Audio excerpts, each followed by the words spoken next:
बिस्मिल्लाहिर्रहमानिर्रहीम। नाज़रीन, मैं हूं जावेद बलोच और उम्मीद है आप लोग खैरियत से होंगे।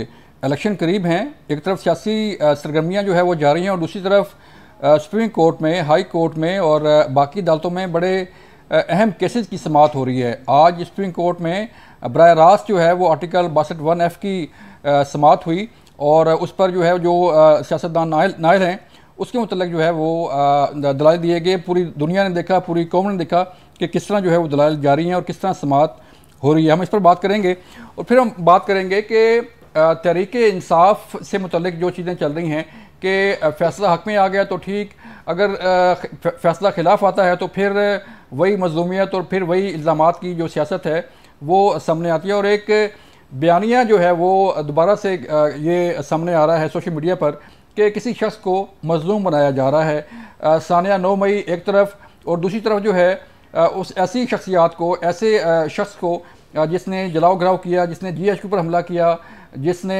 कोरमंडल हाउस पर हमला किया, जिसने एयर बेस पर हमला करवाए, उन्हें जो है मजलूम बनाकर पेश किया जा रहा है। हम इस पर बात करेंगे और फिर बात करेंगे कि पाकिस्तानी सियासत जो है वो किस तरफ जा रही है। हमारे साथ मौजूद होंगे नईम हैदर पंजोता साहब, तहरीक इंसाफ के वकील हैं, रहनुमा हैं, उनसे बात करेंगे। फिर हम बात करेंगे शौकत पराचा साहब से, सीनियर तजियाकार हैं, उनसे पूछेंगे कि इलेक्शन की तरफ जाने वाले हालात जो है उसमें रुकावटें क्या आ रही हैं। फिर हम बात करेंगे नज़ीर लगारी साहब से, सीनियर तजियाकार हैं।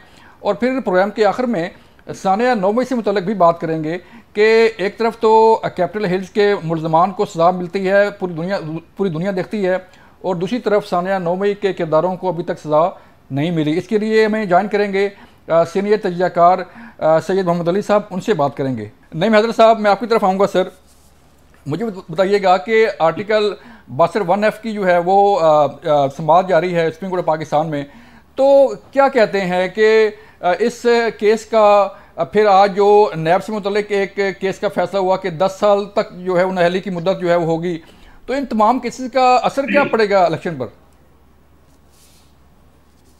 देखिए, बात यह है, इस केस को अगर 62(1)(f) की बात की जाए तो मैं ये समझता हूँ कि ये जो है ना, बड़ी वाज़ेह तौर पर कहना चाहिए कि नवाज शरीफ जो ताहयात नायल हुए, उनकी नायली को ख़त्म करने के लिए ये केस लगा हुआ है।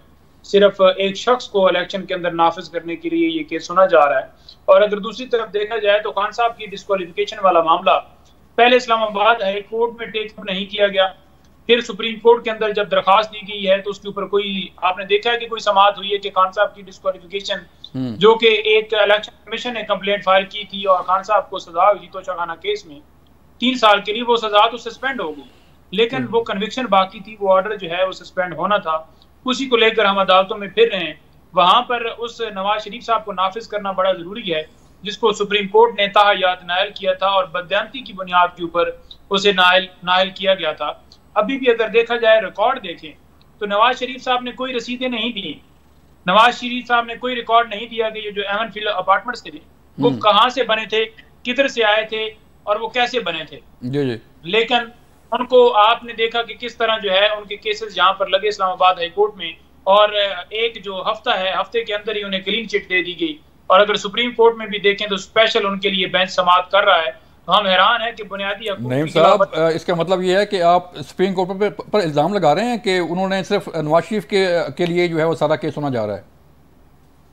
इल्ज़ाम मैं लगा रहा हूँ या मैं बात कर रहा हूँ? अगर यहाँ पर अगर बात करने के ऊपर भी पाबंदी है। नहीं, मैं तो आपकी बात से बात कर रहा हूँ कि ये, और अगर पाबंदी नहीं है तो आईने पाकिस्तान हमारा हक देता है, अगर कोई अदालत गलत फैसला करती है या गलत कोई केस टेकअप करती है और जो जरूरी होते हैं वो नहीं करती, और लल्ले पंजू उन लोगों के केस उठाकर और वो समाज के लिए शुरू कर लिए जाते हैं, तो डेफिनेटली आएगा कि जहाँ खवातीन के साथ जो जुल्म हो रहा है, जहाँ बच्चों के साथ जो सलूक हो रहा है, जहाँ लोगों के घरों में छापे मारे जा रहे हैं, जहाँ लोगों के जो है वो तायद कुनंदे, तजवीज़ कुनंदे अगवा किए जा रहे हैं, लोगों से प्रेस कॉन्फ्रेंस करवाई जा रही हैं, उस दरखास्त के ऊपर सुनना जरूरी नहीं है।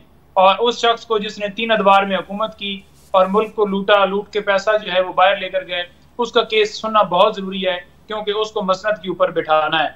तो बात यह है ना कि हम तो बात करेंगे जहां पर जो दरखास्तें जरूरी हैं फंडामेंटल राइट्स की वॉयलेशन के हवाले से, उनके ऊपर भी जो है सुप्रीम कोर्ट को इतना ही सीरियस होना चाहिए और उसी तरह से पूरा दिन कार्रवाई करनी चाहिए और उसी तरह से रिमार्क्स आने चाहिए। देखिए सर, हमने तो ये देखा कि आपके बानी चेयरमैन PTI को भी रिलीफ मिला कोर्ट से, उनकी बेल हुई, नैब ने गिरफ्तार किया, सुप्रीम कोर्ट ने रिहा कर दिया, जो है वो रिमांड पर होने के बावजूद रिहा किया गया, फिर आपकी जो फैसला था वो मुअत्तल हुआ हाई कोर्ट से, इसी तरह बाकी जो आपको रिलीफ मिल रहा है वो भी तो है ना सर?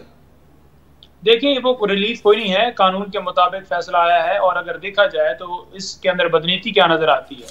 पहले ट्रायल कोर्ट ने जमानत सस्पेंड की, डिसमिस की। जब मैं ट्रायल कोर्ट के सामने पेश हुआ तो उन्होंने कहा कि हमने डिसमिस की है जिसके अंदर बड़े शवायद थे। मैंने कहा जैसा मुझे तो शवायद नजर नहीं आए। फिर इसी तरह अगर आप देखें तो हाई कोर्ट के अंदर जमानत खारिज की गई, फिर सुप्रीम कोर्ट के अंदर मामला गया तो उन्होंने कहा कि जो सेक्शन 5 है वो बड़ा वाज़ेह कहता है कि किसी तरह भी जो किसी दूसरी रियासत को फायदा मिला हो, किसी दूसरे मुल्क को फायदा मिला हो, ये बात जो है वो साबित नहीं हो पा रही। तो जब ये बात साबित नहीं हो पा रही तो फिर आप कैसे कह सकते हैं कि ये बेल ना हो। तो उस बुनियाद के ऊपर खान साहब की बेल हुई थी। और जिस तरह से ये ट्रायल चलाया गया था वो पूरी कौम जानती है कि उस ट्रायल के अंदर जैसे नोटिफिकेशन किए, जैसे उसको इन कैमरा प्रोसीडिंग्स की गई, जैसे वो केस चलाया गया और उस तमाम जो वहां पर ट्रायल चलाया गया, नोटिफिकेशन की गई, उनको कलदम करार देते हुए 0 से ट्रायल शुरू हो गया। दोबारा जज सब उसी तरह से ट्रायल चलाते हैं। तो अगर उसके ऊपर हम क्रिटिसाइज करते हैं तो ये बात जो है फिर इन्हें बर्दाश्त करनी चाहिए। बल्कि उसके ऊपर मैं ये समझता हूँ कि अगर उनको उस बात के ऊपर तकलीफ हो किसी शख्स को भी, या कोई जज भी ये समझे कि ये बात गलत कर रहे हैं, तो फिर उस जो तरीकाकार है उसको बदलना होगा। आज आपने देखा कि इस तरह शबीर कुरैशी की मुल्तान हाई कोर्ट में गिरफ्तारी हुई, उसके ऊपर तो कोई किसी तरह से नहीं आया कि जनाब चीफ साहब ने फौरन टेकअप कर लिया, क्योंकि चीफ साहब ने बुलाया था उनको। चीफ साहब थे या जस्टिस साहब थे वहां पर बैठे हुए, तो उन्होंने बुलाया था जनाब के आप आए और आपके जो है जरूरी है कागजात नामजदगी की दरखास्त जो आपकी लगी है तो उसके अंदर आपकी हाजिरी जरूरी है। लेकिन क्योंकि पेशावर हाई कोर्ट ने कल बड़ा जानबदारी का मुजाहरा किया और उन्होंने फैसला दिया, तो फौरन ही उस्मा बुखारी जो है वो लिखने लग पड़े कि ये देखें सहूलतकार जो चीफ जस्टिस हैं, ठीक है, अगर आइन के मुताबिक कोई अगर फैसला देता है, देखिए अदालत का काम ये होता है कि लोगों की हकूक की हिफाजत करना, ठीक है। और अगर कोई शख्स खुद सरेंडर करता है कानून के सामने तो उसे रिलीफ दिया जाना या उसे इंसाफ देना, वो ये नहीं कह सकते कि आपने उसको बड़ा उसकी सहूलतकारी की है। सर इसी पेशावर हाई कोर्ट ने, नहीं भाई, इसी पेशावर हाई कोर्ट ने आपको रिलीफ दिया था पहले और वो ऑर्डर सस्पेंड किया था इलेक्शन कमीशन का, और फिर इसी हाई कोर्ट से आपको जो है वो उसका अपील पर उन्होंने फैसला दिया। देखिए बात यह है कि जो इलेक्शन कमीशन ने फैसला दिया था, इलेक्शन कमीशन ने बिल्कुल उसके पास इख्तियार ही नहीं है इंटर पार्टी इलेक्शन के हवाले से ये देखने का कि किसी के इंटर पार्टी इलेक्शन हुए ठीक है नहीं हुए, क्योंकि सिर्फ उसके पास इख्तियार है तो अगर कोई डिले करता है तो उसके ऊपर उसके पास पावर है फाइन करने की, उसके अलावा उसके पास इख्तियार नहीं है। और हम उसी को लेकर चला पेशावर हाई कोर्ट में। अब पेशावर हाई कोर्ट का जो फैसला आया था उसके अंदर 3 चीजें जो है वो ऑर्डर के अंदर मैंने पढ़ी। उन्होंने कहा कि एक तो पेशावर हाई कोर्ट ने जो फैसला दिया है वो पूरे पाकिस्तान में कैसे इतलाक हो सकता है। पहली बात तो ये है कि पेशावर हाई कोर्ट में हमने इसलिए रुजू किया था क्योंकि कॉज ऑफ एक्शन वहां पर बनता था, हमने इलेक्शन वहां पर करवाए थे। दूसरा उन्होंने कहा कि इलेक्शन कमीशन जो है उसको मौका नहीं दिया गया, तो ये बात भी गलत है क्योंकि इलेक्शन कमीशन को पूरा मौका दिया गया, 4 घंटे आर्गुमेंट्स होते रहे।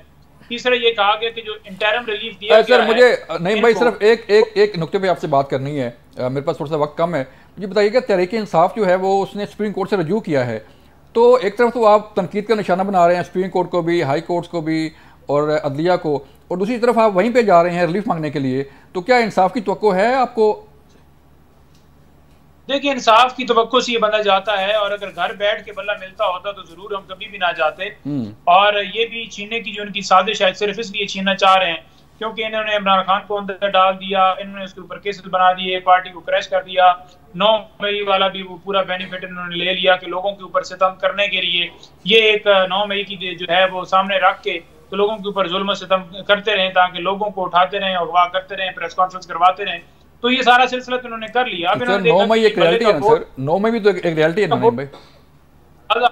लिहाजा इमरान खान का वोट खत्म नहीं हो रहा था, लिहाजा बल्ला जो है वो इनसे छीन लिया जाए। तो बल्ले की जो साजिश थी वो सिर्फ ये थी कि वोट जो है वो क्योंकि कप्तान का है तो बल्ले को वोट पड़ेगा, तो इसलिए बल्ला छीन लिया जाए ताकि लोग जो हैं वो बिल्कुल उनको किसी हमारे उम्मीदवार को कोई निशान अलॉट किया जाए, किसी को और अलॉट किया जाए। देखें निशान जो होता है वो पार्टी की एक किसी भी पॉलिटिकल पार्टी का एक बुनियादी हक होता है, और ये बात सुप्रीम कोर्ट में बेनजीर केस के अंदर ये डिसाइड हो गई थी जब ये तलवार का मामला उस वक्त आया था कि आप किसी से पार्टी का निशान नहीं छीन सकते। मसला क्या है कि हमारा फॉर एग्जांपल पाकिस्तान है, हिंदुस्तान है या बांग्लादेश है, तो वहां पर ज्यादातर लोग जो हैं वो अनपढ़ हैं, तो इसलिए निशान जरूरी होता है कि वो अपने जो मर्जी के मुंतखब जिस शख्स को मुंतखब करना चाहते हैं उसके निशान के ऊपर मोहर लगा सके, ताकि उनको अगर नाम पढ़ना नहीं आता तो अगर आप 80% अवाम का ये मैंडेट देंगे और 80% अवाम को कहेंगे कि उनके पास कोई निशान ही ना हो और वो उनका वोट जाया हो, तो फिर आप कैसे कहेंगे कि मुल्क के अंदर फ्री एंड फेयर इलेक्शन होने चाहिए। बिल्कुल नईम साहब, आपका सर पॉइंट आ गया, आपकी जो है वो बात सामने आ गई। और देखना ये है कि तहरीक इंसाफ की दरख्वास्त पर सुप्रीम कोर्ट फैसला क्या करती है और क्या बल्ले का निशान इलेक्शन तक रहता है नहीं रहता, ये बड़ा अहम सवाल है। और तहरीक इंसाफ जो है वो इलेक्शन में कहाँ खड़ी होगी। मुझे एक ब्रेक के लिए कहा जा रहा है, मिलते हैं ब्रेक के बाद।